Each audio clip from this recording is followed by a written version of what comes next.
कलकत्ता उच्च न्यायालय के सर्किट बेंच में अधिवक्ताओं और लिटिगेट्स के लिए 10 वीडियो कॉन्फ्रेंसिंग कैबिन का आज वर्चुअली उद्घाटन हुआ। पेश है एक रिपोर्ट।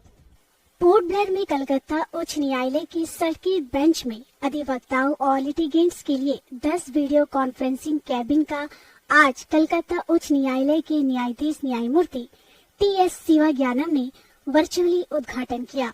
इस अवसर पर कलकत्ता उच्च न्यायालय के न्यायाधीश जो पोर्ट ब्लेयर में सर्किट कोर्ट का आयोजन करते हैं, माननीय न्यायमूर्ति मधुरेश प्रसाद, अंडमान निकोबार द्वीप समूह के प्रभारी न्यायाधीश न्यायमूर्ति सब्यसाची भट्टाचार्य, प्रभारी अवर न्यायाधीश न्यायमूर्ति राजा बसु चौधरी, कलकत्ता उच्च न्यायालय के न्यायमूर्ति सुप्रतिम भट्टाचार्य की गरिमामय उपस्थिति रही।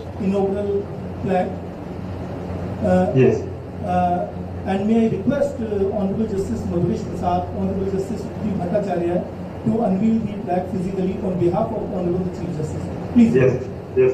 पोर्ट ब्लेयर में सर्किट कोर्ट आयोजित करने वाले कलकत्ता उच्च न्यायालय के न्यायाधीश न्यायमूर्ति मधुरेश प्रसाद और माननीय न्यायमूर्ति सुप्रतिम भट्टाचार्य ने मुख्य न्यायाधीश की ओर से पट्टिका का अनावरण किया और दीप प्रज्वलित किया। सत्र न्यायाधीश सुधीर कुमार तथा अन्य अधिकारियों, अधिवक्ताओं और न्यायालय के अधिकारियों की उपस्थिति में रिबन काटकर वीडियो कॉन्फ्रेंसिंग कैबिन का उद्घाटन किया। अपने उद्घाटन भाषण में माननीय मुख्य न्यायाधीश टी.एस. शिवाज्ञानम ने कहा कि यह वीडियो कॉन्फ्रेंसिंग कैबिन भारत में कार्यरत माननीय उच्च न्यायालयों के सर्किट बेंच में अपनी तरह का पहला कैबिन है और इससे लिटिगेंट्स और अधिवक्ताओं को सर्वोच्च न्यायालय, उच्च न्यायालयों तथा अन्य न्यायालयों तक आसान पहुंच का लाभ मिलेगा। It gives me great pleasure to be part of this inaugural ceremony where we have inaugurated 10 video conferencing cabins in the circuit bench at Port Blair. I am informed that it is a first of its kind in the country where a circuit bench has got dedicated 10 BC cabins located in the same court complex. Few years back, the devastating COVID-19 affected our lives. Everything came to a standstill, and more particularly in the islands, people suffered a lot. The High Court at Calcutta at that time took a very proactive step, and it opened a gateway for the learned advocates and litigants to approach the High Court through virtual mode so as to ensure that justice is not delayed or denied. As we all know, the Andaman and Nicobar Islands are union territory. It's an archipelago, it's a cluster of islands. So sometimes it's very difficult to travel physically between the islands also. In some places it takes the larger part of the day to travel from Port Blair to those places like Mayavandar and other places. So the establishment of these video conferencing cabins would help immensely, not only to have access to the outside world but also to the several districts of Andaman itself, Andaman and Nicobar Islands. Apart from that, through these VC cabins, one can have access, as the Honorable Chief Justice rightly pointed out, to the principal bench, to other circuit benches, other high courts, the Supreme Court. Not only that, also to any district court in India having this facility, video conferencing facility. We gather today to mark the inauguration of the video conferencing facility made available at the court complex in Andaman and Nicobar Islands. I am honoured to propose the vote of thanks. At the very outset, I would like to express my deepest gratitude to the Honourable the Chief Justice T.S. Shivagnanam for gracing this occasion with his presence. It is by his support and encouragement that the video conferencing facility at the port complex in Andaman and Nicobar Islands has become a reality. Considering the geographical location of the islands, the above facility, which is a milestone in itself, would go a long way to cater to the needs of the islanders to its right for access to little Andaman के सामुदायिक विकास खंड ने कल little Andaman के पंचायत समिति hall में संपीड़क खंड पंचायत विकास योजना बनाने की रणनीति पर ब्लॉक स्तरीय प्रशिक्षण कार्यक्रम आयोजित किया। यह पहल राष्ट्रीय ग्राम स्वराज अभियान के तहत आयोजित की गई थी और इसमें खंड योजना समिति और पंचायत समिति के सदस्यों सहित स्थानीय अधिकारियों को लक्षित किया गया था। लिटिल अंडमान में पंचायत समिति के उप प्रमुख राजा ने कार्यक्रम का उद्घाटन किया। खंड विकास अधिकारी बिल्तेजर ने खंड पंचायत विकास योजना और ग्राम पंचायत विकास योजना के बारे में प्रकाश डाला। राज्य कार्यक्रम प्रबंधक मोहम्मद आरिफ ने खंड पंचायत विकास योजना की तैयारी के लिए रूपरेखा और खंड पंचायत विकास योजना तैयार करने के चरणों और सरकारी योजनाओं को एकीकृत करने आदि पर चर्चा की। कार्यक्रम में सहायक अभियंता जी संतोष कुमार, कनिष्ठ अभियंता जी वेंकटरमन और पंचायत समिति सदस्य ई महेश्वरी द्वारा जीपीडीपी, बीपीडीपी ग्राम सभाओं और सरकार द्वारा प्रायोजित योजनाओं पर चर्चा भी की गई। Trained nurses association of India Andaman Nicobar केंद्र शासित प्रदेश शाखा द्वारा स्वास्थ्य सेवा निदेशालय तथा आपदा प्रबंधन निदेशालय के सहयोग से आपदा प्रबंधन भवन के सम्मेलन हॉल में आपदा प्रबंधन में नर्सों की तैयारी और प्रतिक्रिया पर 2 दिवसीय राज्य स्तरीय कार्यशाला का आयोजन किया जा रहा है। इस कार्यशाला में द्वीप समूह के विभिन्न स्वास्थ्य संस्थानों के 30 नर्सें, नर्सिंग अधिकारियों, सामुदायिक स्वास्थ्य अधिकारियों, नागरिक स्वास्थ्य नर्सें तथा एएनएम भाग ले रही है। मौके पर आपदा प्रबंधन की निदेशक प्रियंका कुमारी मुख्य अतिथि थी, जबकि स्वास्थ्य सेवा निदेशक सुजा एंथोनी सम्माननीय अतिथि थी। कार्यशाला में nursing tutor Sonia Pierce, ANM school आपदा प्रबंधक वरिष्ठ परामर्शक doctor Swapan, nursing tutor Lissy Sudesh, अग्निशमन सेवा के एएसआई कन्ना दासन को सम्मानित किया गया। इस मौके पर अतिथियों ने अपने अपने विचारों को उपस्थिति के साथ साझा किया। Despite these demands, disaster preparedness is often overlooked in our traditional nursing education, and today's CNE is mainly aimed at bridging this gap. Nursing एक ऐसा प्रोफेशन है जो केवल कमर्शियल पर्पस से नहीं होता। अगर जिसके अंदर डेडिकेशन नहीं है, जिसके अंदर मतलब बियरिंग कैपेसिटी नहीं है, वो नर्स नहीं बन सकते हैं। क्योंकि आपको ना वैसे लोगों को ट्रीट करना होता है जो रोते रहते हैं, तो रोते हुए ही आते हैं, उनको कुछ प्रॉब्लम होती है तब आपके पास आते हैं। एंड नॉट ओनली द मतलब हेल्थ सर्विस आप उनको प्रोवाइड करते हो, आपका लुक, आपका पॉजिटिव एटीट्यूड, ये सब भी बहुत फैक्टर करता है एक पेशेंट को ठीक करने में। They have been serving all over the islands in very, very trying situations, right from Diglipur and to Campbell Bay and Gandhinagar and Kachar, Teresa. Wherever you go, you will find the nursing personnel there working with the same dedication that they work at GWIPL. So I'm really, really proud of you, the nursing as well as the ANMs who work in more remote areas. We have all been through a disaster, haven't we? A tsunami was something that caught us off guard, and we responded well. Though we were not prepared for it, we responded. So that was a response to a disaster that we all did. But what we have here today is the preparedness that we are looking at. We may have disasters in future. We may be a tsunami or an earthquake or a flood or even disease related like the COVID that we had. So every something that happens in that quantum is a disaster. Dr. Sujandra. Shri Vijayapuram स्थित उपभोक्ता सहकारी भंडार limited ने अपना LPG showroom दिलानीपुर से श्री विजयपुरम में अबडिन बाजार स्थित सीसीएस हेड ऑफिस बिल्डिंग की पहली मंजिल पर नवनिर्मित शोरूम में स्थानांतरित कर दिया है। नए शोरूम का उद्घाटन कल अंडमान तथा निकोबार राज्य सहकारी बैंक के अध्यक्ष कुलदीप राय शर्मा ने किया। द्वीप समूह के विभिन्न स्कूलों में इन दिनों वार्षिक खेलकूद का आयोजन किया जा रहा है। इसी क्रम में आज श्री विजयपुरम के स्कूल लाइन स्कूल और राजकीय बालक विद्यालय का वार्षिक खेलकूद आयोजित किया गया। पेश है एक रिपोर्ट। श्री विजयपुरम के स्कूल लाइन स्कूल का आज वार्षिक खेलकूद आयोजित किया गया।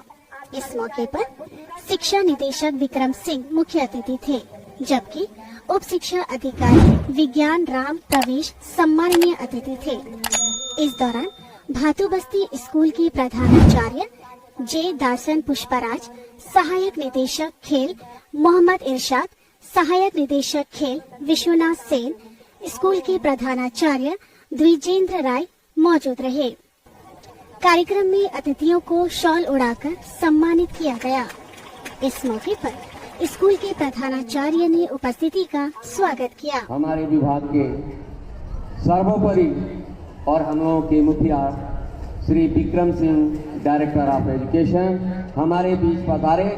हमारे बच्चों के उत्साहवर्धन के लिए मैं पूरे विद्यालय परिवार की तरफ से सर आपका बहुत बहुत अभिनंदन और आभार प्रकट करता हूँ। बच्चों ने मुख्य अतिथि के समक्ष मार्च पास्ट किया। पावर का प्रतीक माना जाता है। चल रही है रोहित शर्मा क्रिकेट क्षेत्र में एकमात्र भारतीय टीम के कप्तान है। कदम से कदम झंडे के साथ प्रदीप नरवाल कर रहे हैं और वो कदम से कदम से सस्मिता के नेतृत्व में। इस दौरान मुख्य अतिथि ने ध्वजारोहण किया और स्कूल के वार्षिक खेलकूद के शुभारंभ की घोषणा की। Vikram Singh, director of education, declare the 45th annual athletic meet of Government Senior Secondary School School Line 2025 open। बच्चों ने मशाल प्रज्वलित कर खेल परंपरा को बनाए रखा। फुटबॉल में जो है अंडमान टीम का रिप्रेजेंट किया था।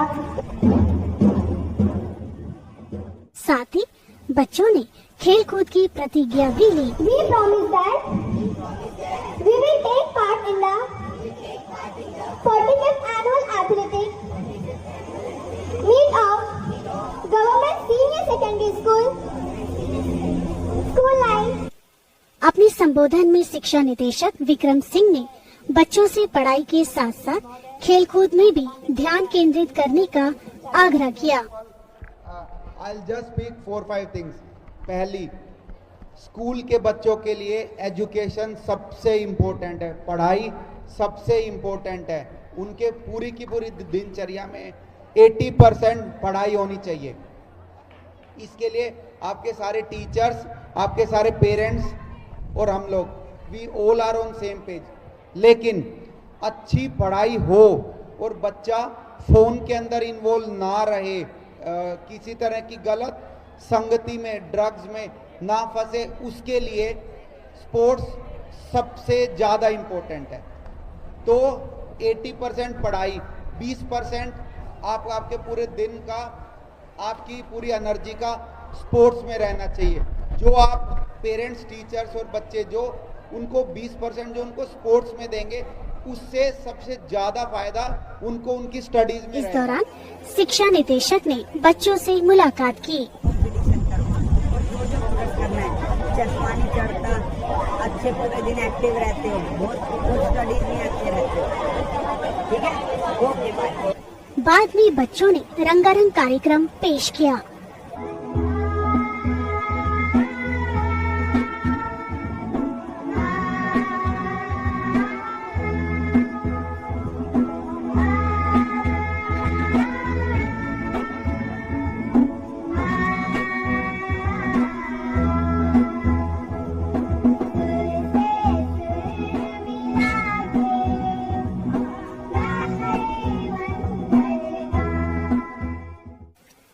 श्री विजयपुरम स्थित बालक राजकीय वरिष्ठ माध्यमिक विद्यालय ने आज अपना वार्षिक खेलकूद आयोजित किया। इस मौके पर उप शिक्षा अधिकारी योजना एस सुरेश कुमार मुख्य अतिथि थे। इस बीच विभिन्न हाउस की टुकड़ियों ने मार्च पास्ट किया। प्रशंसा जो बटोरी वो आपके साइंस के सामने से गुजरते हुए बहुत सुंदर प्रदर्शन। इस अवसर पर मुख्य अतिथि ने ध्वजारोहण कर खेलकूद के शुभारंभ की घोषणा की। ध्वजारोहण कर I declare the 109th annual athletic meet 2024-25 of Government Boys Senior Secondary School Sri Vijayapuram Open. इस बीच बच्चों ने मशाल प्रज्वलित किया, साथ ही मुख्य अतिथि एवं अन्य गणमान्य अतिथियों ने आसमान में पक्षी और रंगीन गुब्बारे छोड़े। इस दौरान छात्रों ने खेलकूद की प्रतिज्ञा ली। We promise that we will take part in the 109th Annual Athletic Meet 2024 to 2025 of Government Boys Senior Secondary School, Middle Point, Sri Vijayapuram in loyal competition, respecting the rules and regulations which govern them, and desirous of participation in the true spirit of sportsmanship for the honor of our school and the glory of sports. Yay! इस मौके पर उप शिक्षा अधिकारी S Suresh Kumar एवं अन्य अतिथि ने विद्यार्थियों को संबोधित किया। आप लोगों ने पूरा जोश के साथ जिस प्रकार आज के इस खेलकूद कार्यक्रम को अरेंज करने के लिए सोचा और जिस प्रकार आप यहाँ अरेंज कर रहे हैं, इसको देखकर मुझे बहुत खुशी हो रहा है, क्योंकि नॉर्मली इस परिस्थिति में सिर्फ चैलेंजिंग प्रिंसिपल, बड़ा ही चैलेंजिंग स्टाफ मेंबर्स और उससे भी चैलेंजिंग स्टूडेंट्स ही इस वक्त स्पोर्ट्स करना चाहेंगे या आयोजन करेंगे। आपके हिम्मत और हौसला को देखकर मैं बड़ा ही आश्चर्यचकित हूँ। अंडमान तथा निकोबार प्रशासन के उद्योग निदेशालय द्वारा श्री विजयपुरम में विभागीय प्रशिक्षण केंद्र और अन्य बाहरी प्रतिष्ठानों के माध्यम से बढ़ईगिरी सामान्य इंजीनियरिंग, बेंत और बांस तथा सिलाई और परिधान निर्माण ट्रेड में 1 वर्षीय प्रशिक्षण दिया जा रहा है। विभाग को श्री विजयपुरम में इस ट्रेड में प्रशिक्षण लेने के लिए उम्मीदवारों से आवेदन प्राप्त हुए हैं। विभाग ने इस ट्रेड के लिए 25 उम्मीदवारों का अंतिम चयन किया है, जिसमें 10 प्रतीक्षा सूची के उम्मीदवार हैं, जिसे मिडिल पॉइंट के उद्योग परिसर स्थित उद्योग निदेशालय के नोटिस बोर्ड पर प्रदर्शित किया गया है। प्रतीक्षा सूची के उम्मीदवारों के साथ अंतिम रूप से चयनित सभी उम्मीदवारों से अनुरोध किया गया है कि वे मूल प्रमाण पत्र साथ लेकर आए। 10 से 12 जनवरी तक नई दिल्ली में राष्ट्रीय युवा उत्सव का आयोजन किया जाएगा। इस उत्सव में द्वीपों की भागीदारिता का पूरा श्रेय द्वीपों के उपराज्यपाल और मुख्य सचिव को जाता है। 4 साल के बाद इस राष्ट्रीय युवा उत्सव में भाग लेने के लिए द्वीप समूह की टीम रवाना हो रही है। इस मौके पर शिक्षा निदेशक विक्रम सिंह ने खिलाड़ियों से मुलाकात की और उन्हें राष्ट्रीय स्तर पर आयोजित होने वाले युवा उत्सव में अपना बेहतर प्रदर्शन देने का आग्रह किया। बोलता है उसकी स्पीचेस सुनिए, सो दैट एक पता चलेगा कि वो कैसे बोलते हैं, how we can be the best. आपके पेरेंट्स को भी और आप लोगों को भी कि हमारे एलजी सर के आशीर्वाद से, चीफ सेक्रेटरी सर की लीडरशिप में और सेक्रेटरी सर की बहुत मुश्किल से भेजा जा रहा है आप लोगों को। 100 करते हैं, कोई अलग अलग नहीं है। सभी लोग जो भी स्पोर्ट्स को आगे लेके जाने लग रहे हैं, सभी लोग गवर्नमेंट का ही। तो हम ऐसा नहीं कहेंगे हमारे स्कूल के बच्चे हैं, आप ऐसा नहीं कहेंगे साई के बच्चे हैं, हम ये कहेंगे अंडमान के बच्चे नहीं इरशाद साहब। और कोचेज अच्छे से लेके जाना है। मैनेजर साहब कोई भी कमी नहीं होनी चाहिए है, साला पैसा पूछे में कोई नहीं कमी होनी चाहिए, ठीक है ना। मेडल आए ना आए ऐसी की तैसी यामासो, लेकिन हम हमारा 100% रांची में 17 से 20 जनवरी तक आयोजित होने वाले 68वें SHFI राष्ट्रीय स्कूल ट्रैक साइकिलिंग चैंपियनशिप में भाग लेने के लिए अंडर 17, अंडर 19 वर्ग के लड़के व लड़कियों के 18 सदस्यों की साइकिलिंग टीम भी आज मुख्य भूमि के लिए रवाना हो रही है। इस दौरान शिक्षा निदेशक विक्रम सिंह, सहायक निदेशक खेल मोहम्मद इरशाद तथा सहायक निदेशक खेल विश्वनाथ सेन खिलाड़ियों तथा उनके अभिभावकों से रूबरू हुए। शिक्षा निदेशक ने दूरदर्शन के माध्यम से खिलाड़ियों की हौसला अफजाई की, साथ ही उन्होंने वेलोड्रम के मरम्मत की पुष्टि भी की। खंड परियोजना कार्यालय दक्षिण अंडमान द्वारा आयोजित जिला स्तरीय योग ओलंपियाड का आज पुरस्कार वितरण समारोह राजकीय बालिका वरिष्ठ माध्यमिक विद्यालय में आयोजित किया गया। इस मौके पर राज्य शिक्षा संस्थान की प्रधानाचार्य संगीता चंद मुख्य अतिथि थी। उन्होंने विजेताओं में पुरस्कारों का वितरण किया। अब यह विजेताएं राज्य स्तरीय योग ओलंपियाड में भाग लेंगे। श्री विजयपुरम के होटल सनसी रिसोर्ट में आज Andaman association of tour operators के अध्यक्ष एम विनोद की अध्यक्षता में एक पत्रकार सम्मेलन का आयोजन किया गया, जिसमें उन्होंने ADTOI अंडमान स्टेट चैप्टर के कल आयोजित होने वाले लॉन्चिंग कार्यक्रम के उद्देश्यों और लाभों से संबंधित जानकारी मीडिया कर्मियों को दी। आप सब जानते होंगे कि association of domestic tour operators of India ADTOI ये इंडिया का डोमेस्टिक टूर ऑपरेटर्स का सबसे बड़ा एसोसिएशन है। इस एसोसिएशन में 1200 से ज्यादा मेंबर है पूरे भारत में। 14 स्टेट्स और यूटी में इनका चैप्टर है। ये बहुत मुझे बताते हुए खुशी हो रही है कि कल 10 तारीख को 10 जनवरी को अंडमान निकोबार में ADTOI का 15वां चैप्टर लॉन्च होगा। ये 15वां चैप्टर होगा Andaman Nicobar state chapter. State का चैप्टर चेयरमैन घोषित करेंगे। ये भी हमारे लिए बहुत गर्व की बात है कि एक छोटे से यूटी में एक चैप्टर को लॉन्च करने के लिए ऑल इंडिया प्रेसिडेंट वेद खन्ना जी, वाइस प्रेसिडेंट आशीष सहगल साहब, उनके साथ 3-4 लोग प्लस टूरिज्म मिनिस्ट्री के 2-4 ऑफिशियल्स, इतना लोगों को आना ये दर्शाता है कि ADTOI भी अंडमान को प्रमोट करने के लिए अंडमान डेस्टिनेशन को कैसा आगे बढ़ाए इस विषय में सोच रहा है। हम लोगों ने आप सबको कल के लिए निमंत्रण पत्र भी भेजा है। कुछ लोगों को मिला है, कुछ लोगों को अभी बांट रहे हैं हमारे लोग। मेरा आप सबसे आग्रह है कि कल शाम को 6 बजे ये जो स्टेट चैप्टर का लॉन्च होगा इसमें आप सब आए। और जैसा अंडमान टूरिज्म में यहाँ के मीडिया का शुरू से एक रोल रहा है, एक सपोर्टिंग रोल प्रमोट करने में टूरिज्म में, जहाँ हमारी गलतियाँ हैं वहाँ भी आप लोगों ने बताया। मैं चाहूँगा कि कल जो ऐतिहासिक दिन है, एक इतना बड़ा domestic tour operator association of India यहाँ पे लॉन्च हो रहा है, तो आप सब इसका एक हिस्सा। नमस्कार।